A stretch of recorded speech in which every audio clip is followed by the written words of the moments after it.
Nagumapawang saya ng Pinoy Pride ang namayani sa parada ng mga atletang sumabak sa 2024 Paris Olympics. Mainit ang pagtanggap ng mga taga-suporta na nagwagayway pa ng mga watawat ng Pilipinas bilang pagpupugay sa ating mga atleta. May unang balita si Sandra Aguinaldo. Tahimik muna. Sabay-sabay tayong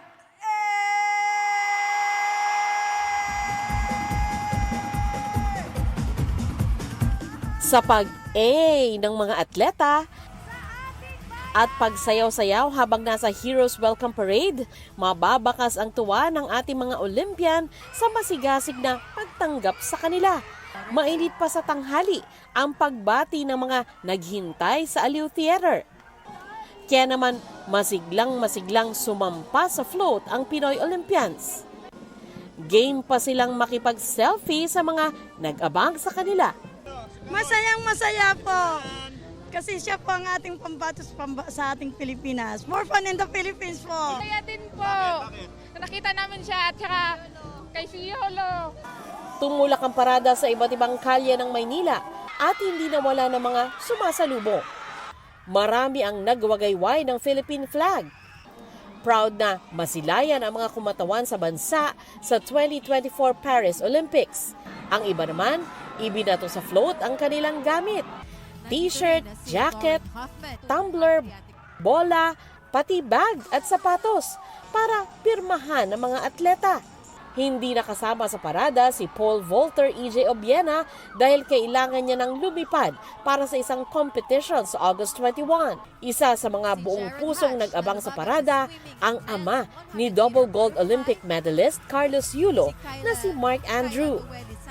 May dala pang banner kung saan nakasulat, "Kaloy, dito papa mo." Ang ama ni Carlos, buhat ng ilang tao habang nag-cheer para sa anak. Kasabay nito, kumaway, nag-thumbs up at sumaludo si Kaloy sa direksyon ng kanyang ama. Sa social media, nag-post si Carlos na masaya siyang makita ang ama sa parada. Humingi rin siya ng pasensya na hindi siya masyadong nakakaway dahil marami raw nagpapa-autograph. Marami naman sa taga-suporta ni Carlos Yulo na nag-abang sa luneta ay mga estudyanteng atleta. Isa sa kanila si Gio Mislang. Lumalaban sa track and field sa Nueva Ecija at matagal ng tagahanga ni Carlos Yulo.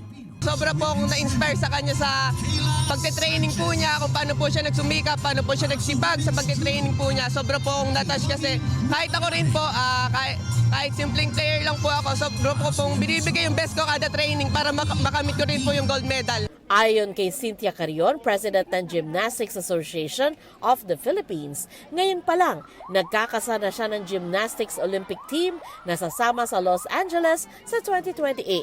Kasama ang dalawang kapatid ni Yulo. LA Olympics, I'm going to have a team. It's not only Carlos Yulo, I want a whole team, Philippine team. Ito ang unang balita. Sandra Aguinaldo para sa GMA Integrated News.